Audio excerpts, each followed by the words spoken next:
Good holy classmates and good holy mom. So today I'm going to report about the effect of globalization in the government. Our objective for today is to determine the positive effect of globalization to government and to identify the four challenges of the effect of globalization to government.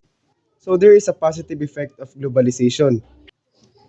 So globalization helped the government to make money and earn more interest to make important things that makes the lives of the people become easier. So now let's proceed to the four challenges of globalization to the government.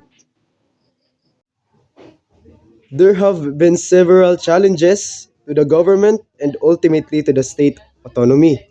So we can actually divide this into four challenges.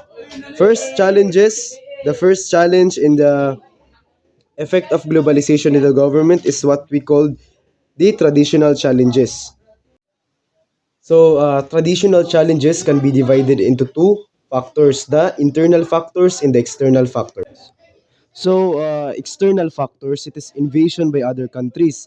For example, when Saddam Hussein was the ruler in Iraq in 1990, he decided was he going to take over the oil field of Kuwait. He invaded Kuwait and took it over. As a result, he was dislodged by international coalition led by the United States. So that is an example of the external factors when Saddam Hussein invaded the Kuwait and took the old field in it. So that is one of the challenges in the traditional challenges. So next is the internal factors. Internal factors is the internal political challenges. So it can be defined in various ways, but basically relate to the action and behaviors of those competing for status or power in the government.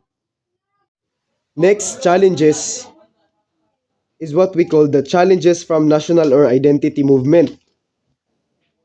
So for example, the Catalans live primarily in Spain, but we can also find some of them in France.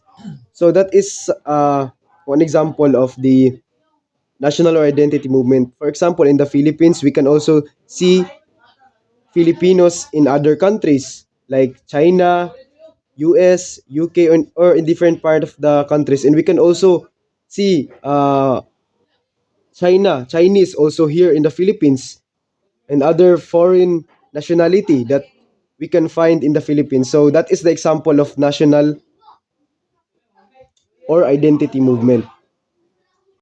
So next challenges of globalization in the government is what we call the global economy.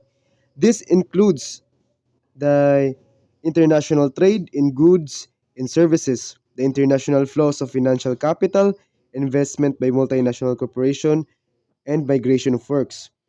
So it that demands the state to conform the rules of free market capitalism. Pag sinabi nating free market capitalism, it is the law of supply and demand rather than a central government that regulates production, labor, and the marketplace. So one of the example of that have a free market economy is the Singapore, because Singapore has more cash can be taken in and out of the country than can be carried in and out of the US. The last challenges of the effect of globalization in the government is what we call the global social movement.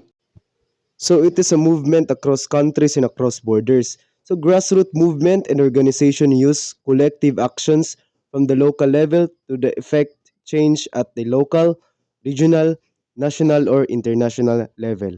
Thank you for listening and I hope you learned something good, holy, and once again, thank you.